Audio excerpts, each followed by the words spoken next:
আপনাদের ছাগল পাল্লা গাভীর দুধ খাইতে চান তাহলে সমস্যা।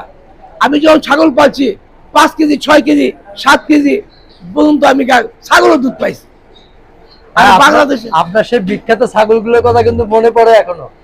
আপনারা দেখছেন আমার ছাগল যা বাংলাদেশে বিরল ছিল, 5-7 কেজি দুধ আপনাদের সামনে দোয়াই দিয়ে দেখাইছে। ছাগলগুলো কি নেই এখন?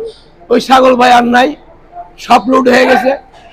4 তলার উপরে ছিল ছাগল, রশি বেঁধে বেঁধে ফালাইতে হয়েছে, যার যেমন মন চাইছে নিছে। যাক বাংলাদেশের মানুষই খাইছে, লুট করছে অনেক কিছু। যাক বাংলাদেশের মানুষে খাইছে, বাংলাদেশের মানুষ নিয়ে পালতেছে। হারা যাব, তবে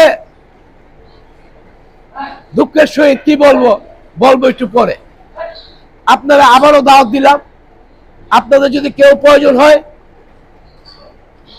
মেলায় আসুন।